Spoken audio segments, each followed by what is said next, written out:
जय हिंद। आज हम देखेंगे एलसीएम और एचसीएफ। एलसीएम क्या है, एचसीएफ क्या है, इसको ध्यान से समझना है, समझा रहे हैं। ठीक है, जहाँ समझ में आएगा वहाँ ऑब्जेक्शन लगाना।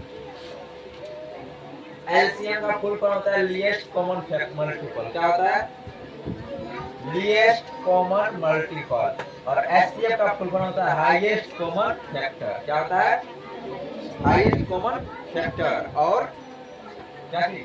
Least common multiple. एलसीएम का फुल फॉर्म होता है और एचसीएफ का। एलसीएम देखो, दो या दो से अधिक संख्याओं का लघुत्तम समवर्त जब कहेगा ज्ञात करने के लिए, दो या दो से अधिक संख्या का जब एलसीएम ज्ञात करेंगे तो वह सबसे छोटी संख्या होती है जो उन सभी संख्याओं को क्या हो जा संख्या से क्या जाती है, विभाजित होती है। वह सबसे छोटी संख्या जो उन सभी संख्या से क्या जाती है, विभाजित हो जाती है। तो वह सभी संख्या लेना पड़ेगा, लेकर के उसको क्या करेंगे, गुना कर देंगे। जैसे यहाँ देखो 12 है, तो 12 में क्या क्या चीज से भागा लग सकता है?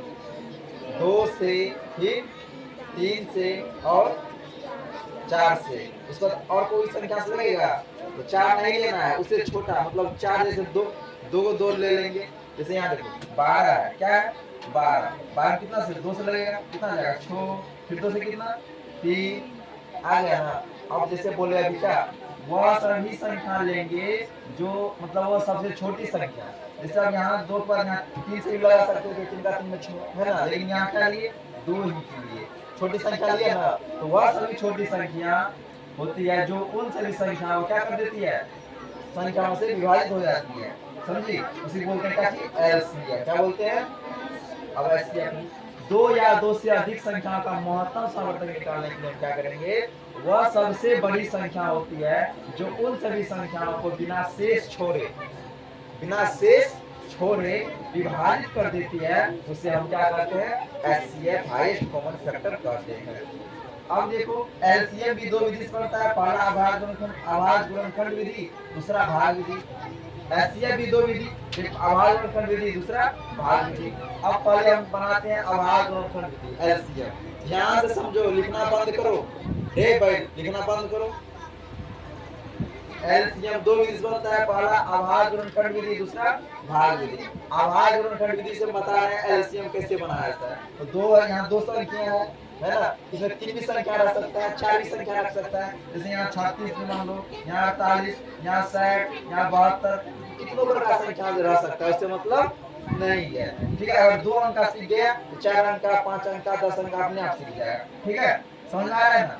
चलो इसको बनाते हैं। इसका क्या याद करना है, एलसीएम। यहाँ पे जो संख्या है जैसे उसका लिख लेंगे। जैसे यहाँ 12, उसके बाद 24 लिख लिए, 2 में से कर देंगे। 2 से लगेगा कितना हो जाएगा 6, फिर 2 से लगेगा कितना हो जाएगा 3, फिर इसमें 2 से 12, फिर 2 से कितना 6, फिर 2 से कितना 3 आ गया।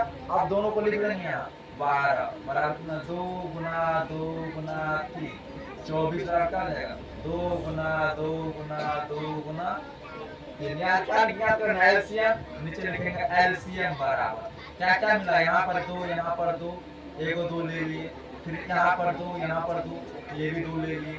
अब मिला, अब मिलने वाला है, यहाँ पर 3, यहाँ पर 3 मिल गया, ये 3 ले लिए।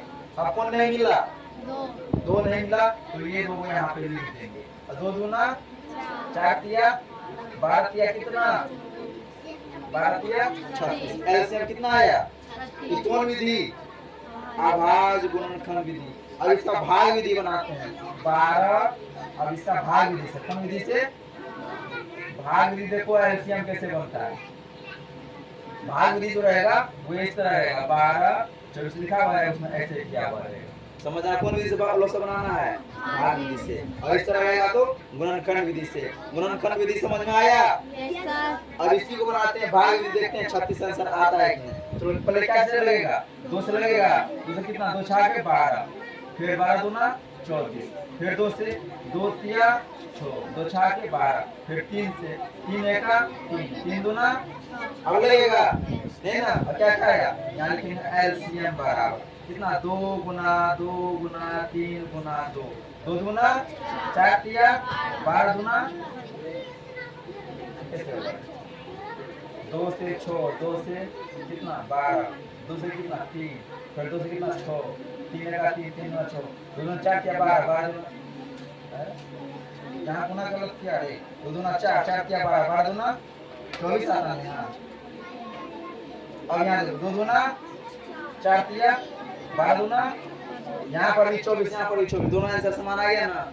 ये हुआ लॉस ऑफ गुणनखंड विधि। और किसी को समझने में दिक्कत तो हुआ इसमें ऐसा बच्चा है जिसको हम कह देंगे बनाने के लिए नया आंख बनाए, यहाँ आंख बनाना होगा, बना देगा ना, कोई दिक्कत रहे है ना। चलो अब एससीएफ समझते हैं, मतलब महत्तम।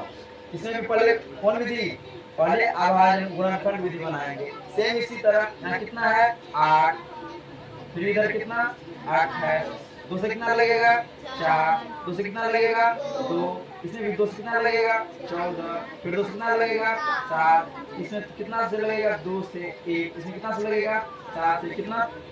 अब यहाँ 8 बराबर कितना हो जाएगा 2 गुना 2 गुना 2 गुना 1 लिखा जाता है। एलसीएम में नहीं लिखा जाता, लेकिन एचसीएफ में लिखना याद रखना, ठीक है। 28 से कितना होगा 2 गुना 2 गुना 7 गुना 1, 1 1 मिल गया, यहाँ 2 2 मिल गया, फिर 2 2 मिल गया, देखो यहाँ 2 2 मिल गया तो क्या आ गया, देखो एचसीएफ बराबर 2 2 मिल गया 2 लिख दिए, यहाँ पर भी 2 2 मिल गया 2 लिख दिए, अब 2 1 1 मिल गया 1 लिख दिए। अब जो नहीं मिला उसको छोड़ देंगे, उसको नहीं लिखना है। 2 दूना 4 गुना 1 कितना हो जाएगा 4 आ गया आंसर। समझ में आया? ये कौन विधि, गुणनखंड विधि, अभाज्य गुणनखंड विधि। अब इसका भाग विधि बनाए, कौन विधि, देखो भाग विधि कैसे बनता है। कितना आया 8 और दोनों बड़ा कौन है 28, यहाँ लिख लेंगे, ठीक है। इसमें भाग आने कितना से 8 से, क्या बनने लगेगा 8 का 8 8 16 8 दिया 24, 8 में 4 कितना हो जाएगा 2 2। अब यहाँ इसमें ऐसे करेंगे, फिर इसको लिखेंगे 4 का 4 4 दूना, एचसीएफ कितना है, कितना से कटा 4 से, यहाँ एचसीएफ बराबर इसमें कितना आ गया 4। समझ में आया कि नहीं? Yes sir. ये हुआ महत्तम समावर्तक 2 विधि, मतलब अभाज्य गुणनखंड विधि और भाग विधि। ये हुआ लघुत्तम समावर्तक गुणनखंड विधि और भाग विधि। अभी देते हैं सवाल, इसको नोट करो जल्दी पहले सब।